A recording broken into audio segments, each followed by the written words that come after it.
श्लोक 20. त्यक्त्वा कर्मफलासंगं नित्यतृप्तो निराश्रयः कर्मण्यभिप्रवृत्तोऽपि नैव किंचित करोति सः. अर्थ, ज्याने कर्मफलाची आसक्ती सोडली आहे, जो नित्यतृप्त आहे आणि दुसऱ्यांच्या आश्रया वाचून आपल्या शक्तीवरच जो अवलंबून राहतो, तो कर्मात प्रवृत्त असूनही काही करत नाही. विवरण पाहूया. मागील श्लोकात कामसंकल्प वर्जिता असलेला तो पंडित आहे असे सांगितले आहे. हे पंडित कसे असतात त्याचेच वर्णन या श्लोकात केले आहे. पंडित कर्मफळाची आशा करीत नाहीत. त्यांचा फळाशी काहीच संबंध नसतो. सर्वसाधारण लोक कोणतेही काम करण्यापूर्वी या कामामुळे मला काय मिळेल, केव्हा मिळेल, किती मिळेल, नक्की मिळेल का नाही याचा सगळ्याचा विचार करतात. कर्म केल्यावर लगेच फळाची वाट पाहतात. एखादे चांगले काम केले की इतरांकडून कौतुकाची अपेक्षा सुद्धा करतात आणि तसे झाले नाही तर ते निराश होतात. पण या पंडिताला या कशाचीच अपेक्षा नसते आणि कोणतेही काम केल्यानंतर ते जे मिळेल ते तो आनंदाने भोगतो आणि नाही काही मिळालं तरीसुद्धा त्याला खेद अथवा दुःख होत नाही. ते मिळाले तर पूर्वसंचिताप्रमाणे असलेला आपला भोग आहे असं ते समजतात. म्हणूनच समर्थांनी सांगितलं आहे की मनात वाचिरे पूर्वसंचित केले तया सारिखे भोगणे प्राप्त झाले. आणि असे भोग भोगताना ते कोणत्याही परिस्थितीत विचलित होत नाहीत. तो स्थितप्रज्ञ असतो. म्हणूनच तो नेहमी तृप्त आणि शांत समाधानी असाच असतो. पण सामान्य माणूस फळाची आशा करतो. ते कधी मिळेल याची वाट पाहत बसतो. नाही मिळाले तर निराश होतो आणि त्याचमुळे त्याचे चित्त विचलित होत असते. मन शांत नसते आणि तो सदैव अस्वस्थ असतो. मात्र या पंडिताला प्रापंचिक किंवा इंद्रियांचे सुखाची पूर्ती करायची नसते. म्हणूनच ते नित्य तृप्त असतात.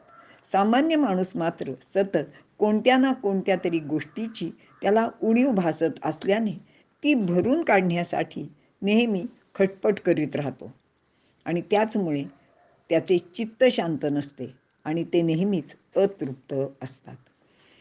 निराश्रय या माणसाला कोणाचा आश्रय अगर आधार याची आवश्यकता भासत नाही. तसेच कोणी मार्ग दाखवेल म्हणून ते वाट पाहत नाही, तशी त्याला गरज पण भासत नाही. कर्म करताना परिणामांची त्याला जाण असते की घेतले न व्रत हे आम्ही अंधतेने असं ते सांगतात. म्हणून कोणतेही फळ कर्मभोग म्हणून भोगण्याची यांची मानसिकता असते. कर्म, विकर्म, अकर्म या गोष्टी ते पूर्णपणे जाणतात. अकर्मातही कर्म सांभाळण्याचा हेतू असतो. म्हणूनच ते सतत कर्मप्रवृत्त असतात. स्वतः भगवान श्रीकृष्ण म्हणतात की मला या त्रैलोक्यात काही मिळवायचे नाहीये. न मे पार्थास्ति कर्तव्यं त्रिषु लोकेषु किंचन. आणि तरीसुद्धा मी कर्म करतोय आणि फळाची आशा नसल्याने कर्म करूनही अलिप्त राहतो. पण या उलट सामान्य माणूस सतत दुसऱ्यावर अवलंबून असतो. सतत कोणीतरी आपले काहीतरी करावे असे त्याला वाटत असते. मोठमोठे राजे, धनवान लोक, नेते, राजकारणी, खेळाडू हे तर सतत दुसऱ्यावर म्हणजे कोणत्या तरी गुरुवर किंवा ज्योतिषावर अथवा एखाद्या महाराजांवर अवलंबून असतात. आणि आपल्याला गंमत वाटते की एखादी गोष्ट त्यांनी सांगितली तरच ते करतात. अगदी रोजच्या व्यवहारात सुद्धा आपण छोट्या छोट्या गोष्टींसाठी आपल्या घरातील किंवा इतर लोकांवर किंवा नोकरांवर अगदी अवलंबून राहतो. कित्येक लोकांना स्वतःची नित्याची कामे इतरांकडून सतत करून घेण्याची सवय असते आणि त्याचमुळे त्यांचं सतत दुसऱ्या वाचून काहीतरी अडत राहतं. असामान्य किंवा पंडित कोणत्याही गोष्टीचे किंवा कर्माचे कर्तृत्व स्वतःकडे घेत नाही, म्हणून तो काहीही करत नाही असे म्हणतात. तर सामान्य लोक चांगल्या गोष्टीचे श्रेय आपल्याकडे घेतात.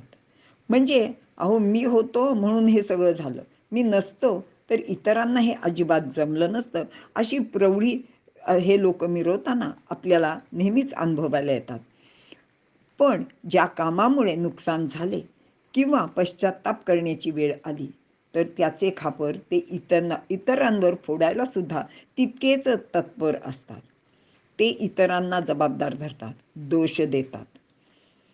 कसं आहे की बघा, त्यांनी सांगितलं, मी ऐकलं आणि म्हणून माझं असं झालं, असं ते नेहमी सांगत असतात. आणि हे अनुभव आपल्याला सतत येत असतात. आपल्यासारखे शहरवासीय लोक लाईट, पाणी, नोकर, गॅस, वाहन अशा दैनंदिन गरजांसाठी परावलंबी झाले आहेत. म्हणजे एखादी वेळ जर वाहनांचा संप असेल किंवा पेट्रोल मिळालं नाही, तर 3-4 किलोमीटर चालत जायची जर वेळ आली, तर आपल्याला भयंकर जीवावर येतं आणि बापरे! आता हे एवढं कोण चालत जाणार, कसं होणार, अशी काळजी करत घरात बसून राहतात. पण अशा लोकांजवळ आणि ह्या लोकांजवळ निर्णय शक्ती सुद्धा उरलेली नसते. अचूक निर्णय, योग्य दिशेने परिपूर्ण प्रयत्न हे खरे यशाचे गमक आहे. पण ते सर्वांना साध्य होत नाही. म्हणूनच जो हे सर्व सहजतेने करतो तो पंडित आहे, असे भगवंत सांगतात. इथे थांबूया.